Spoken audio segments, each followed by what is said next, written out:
Starfleet Command, this is Captain Mark over. This is Starfleet Command. Stop using this channel. You have been warned. Oh shit, they heard us. guys, Starfleet Command responded. What did they say? Nerd. Hello, I'm Mark on the Search for Trek. Welcome to 1 Minute at a Time. With me today, as always, Izaak from the island of Tasmania. I'm Izaak. And Goodwill from the island of Great Britain. I'm Goodwill. This is the show where we watch and aggressively dissect with nerd-like minutiae each and every moment of the greatest story ever told, Star Trek the Motion Picture.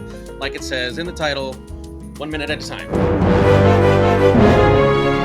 Today we are watching minute 7.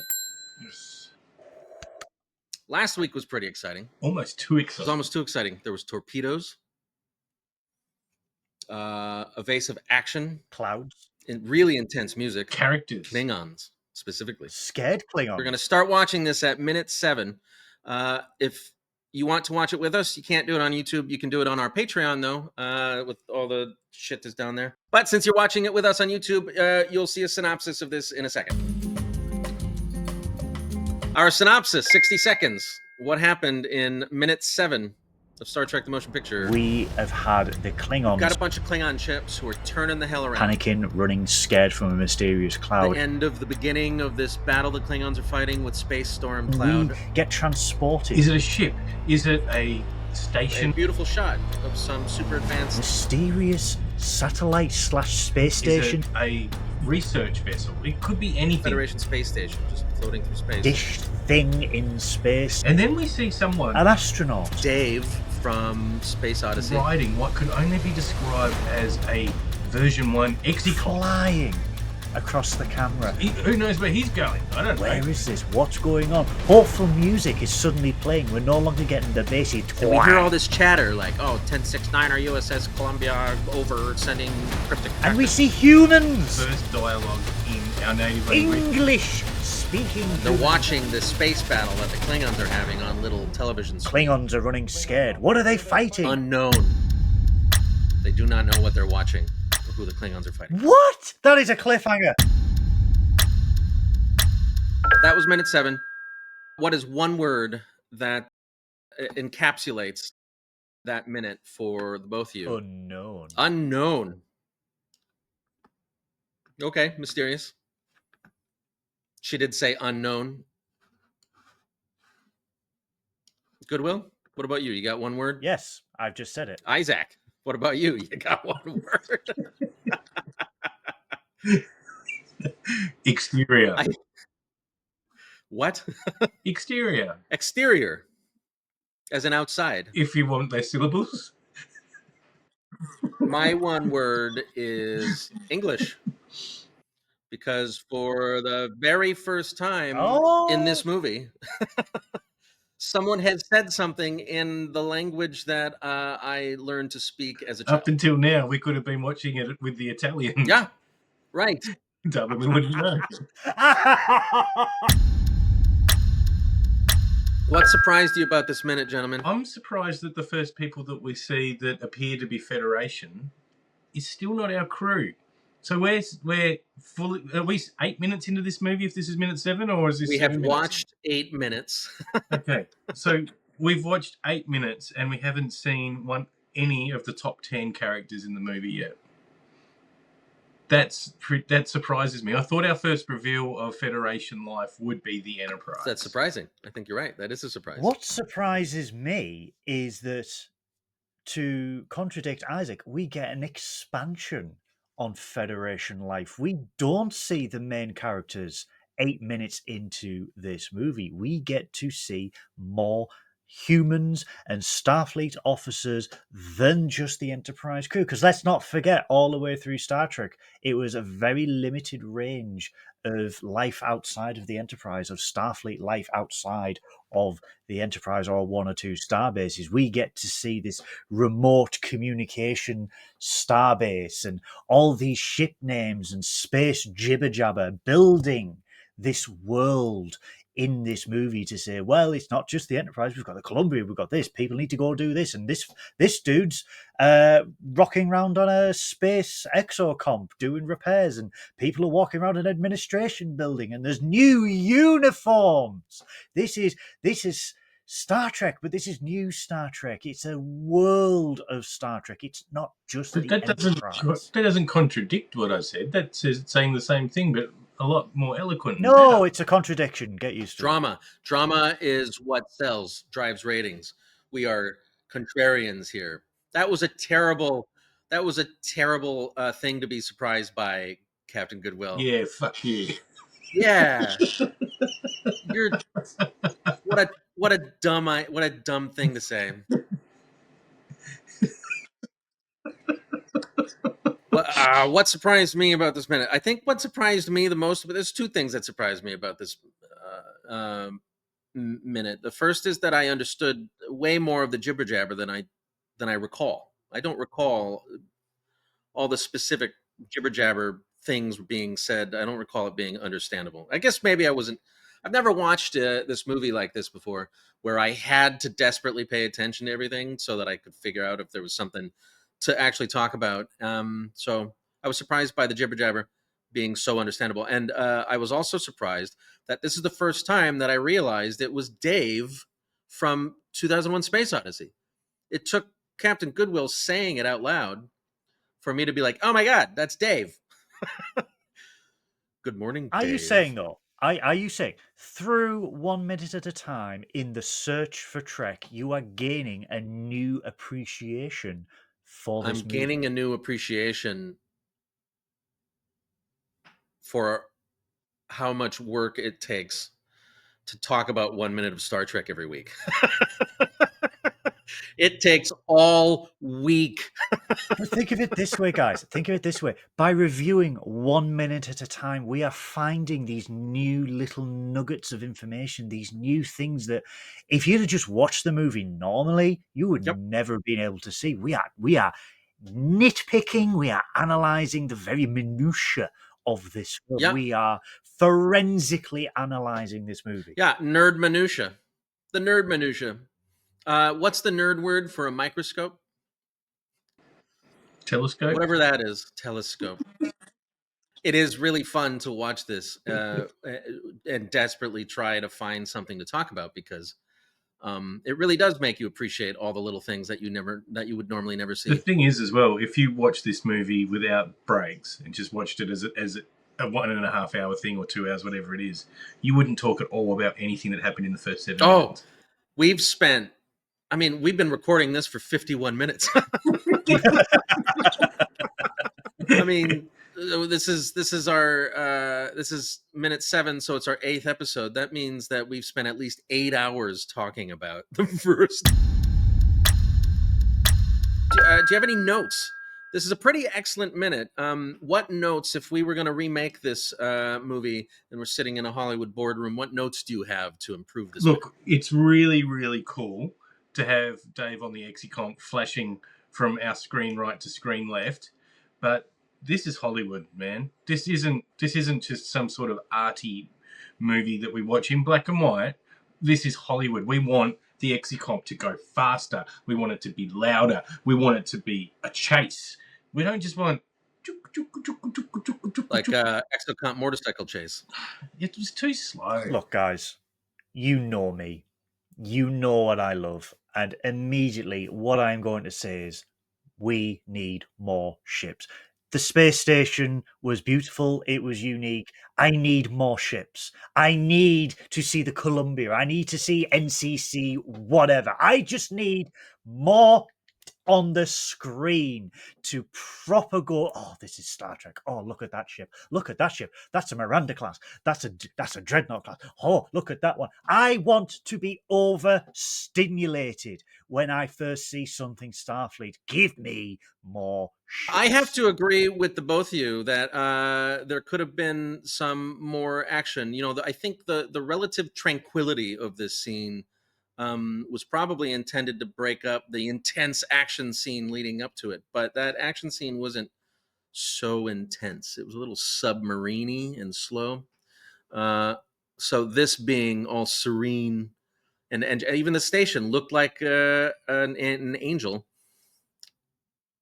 It would have been fun, if a ship had just gone poof and knocked Dave off of his exocomp, or if they were watching some explosions on the Klingon television station. They were watching Klingon I think the cable. space station looks like a snowflake as well. It's an array. It's not a space station, guys. It's an array. All right, it's an array. Nerds. Is an array just a small space station? Like it just doesn't have a promenade? Isn't an array a series of interconnected? Isn't array a singular Raymond?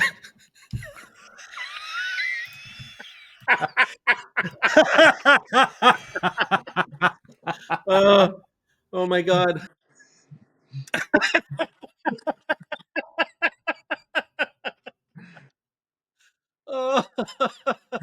It is the singular of Raymond.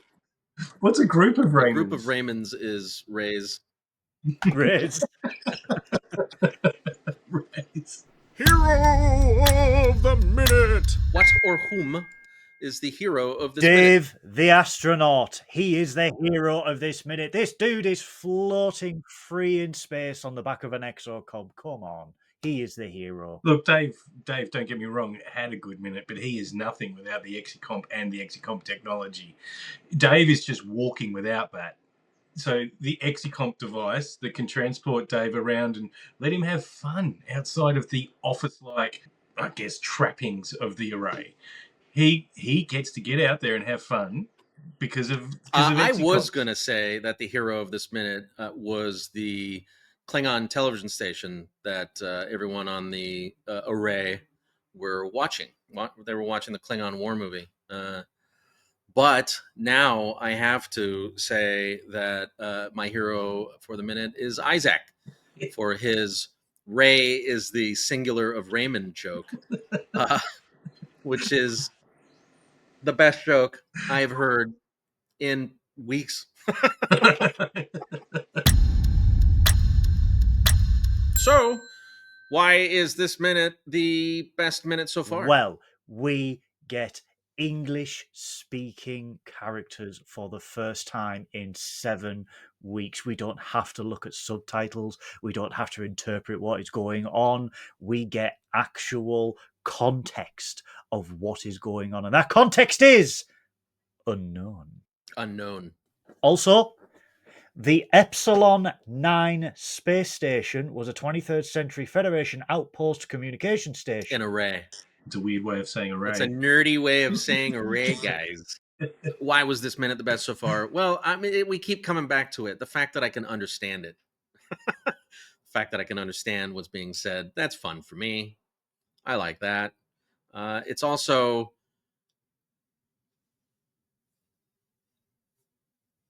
It's also nice to know that somebody else doesn't know what the hell is going on.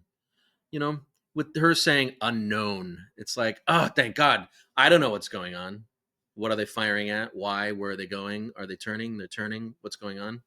I feel that this is the way that we're going to meet our crew. For the first time since the animated series, I feel that this 1 minute will signpost them having a mystery or having information that can only be solved or answered by the Enterprise crew, by Kirk, by the best captain in the fleet, Spock, and the rest of them. It'll be great to see. Because we're being introduced to the mystery that'll bring about the story. Yes, all right. That's what I think this minute's doing. Yeah.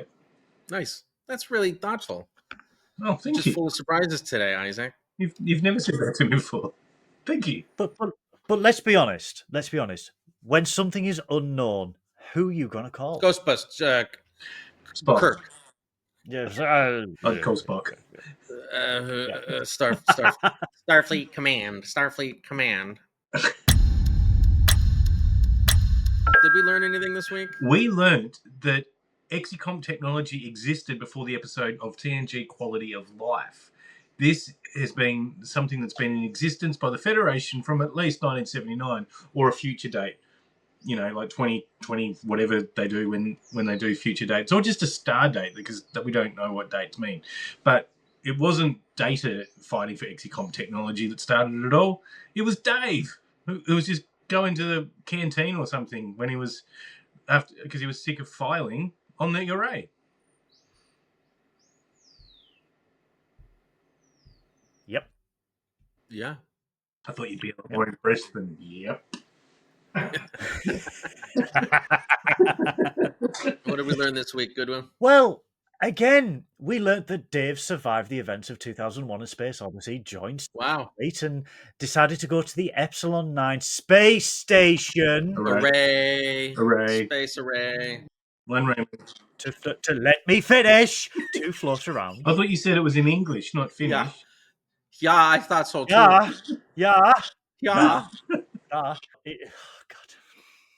Scandinavian jokes? Norway. Norway. I learned this week that I have to simply accept that we will never be able to record an episode of this show without recording for over an hour. We will never be able to record. We'll never be able to make an episode of the show without recording for over an hour, no matter what I do or what I think. It's just not going to happen. You did spend 20 minutes setting up the Cerritos. Yeah, to be fair. Yeah. That's true. I was having lighting problems. I'm trying to get the Cerritos lit so that it's got a nice little... A couple of Romulan ales and it'll be well lit. Yeah, it will be well and truly lit, yeah. Izaak, do you have any predictions for next week? I predict that there's going to be some mystery that the filing clerks on the array can't quite grasp, and they're going to need to get an expert to decipher it. That expert, I think, would be Uhura, because it'd be some sort of language thing that she'll be able to pick up, and then we'll be able to really grapple with what that mystery is and be on our adventure. Maybe 10 minutes in. I think we are going to see the consequences of the Klingons' terrible actions, ergo retreating from a battle. I think they are going to get their just desserts, and the filing clerks in the space station. Hooray. Space array. I predict that we're going to watch minute 8 and nerd all over it. Oh, yeah. Do we have a special guest called Ray that we can bring in next week? Oh, God, do we know a Ray? Wouldn't it be better if we had lots of Rays? A murder of Rays. A murder of Rays. That's our show. Thank you for jumping in to this unnecessarily deep dive of minute 7 of Star Trek: The Motion Picture with us. Please like and subscribe. We have an active Patreon if you want to join us over there. It's fun. You can watch the movie with us. And there's lots of other people to hang out with. And we do watch parties and whatnot. If you have any questions or if you disagree with anything, any part of our analysis, I'm sure you'll let us know in the comments. If they're nice, we'll respond. If they're hilarious, you get bonus points. If they're assholey, they'll get deleted.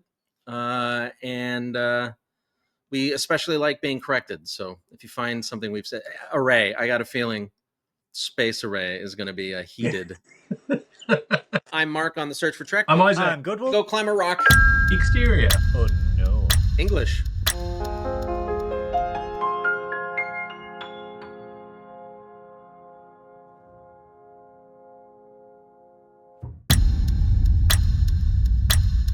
Izaak, for the after hours, do you have a dad joke for us? How do aliens count to 37? How? By using their fingers. They've got more than 10 fingers because they're aliens. They have 36 fingers, Mark.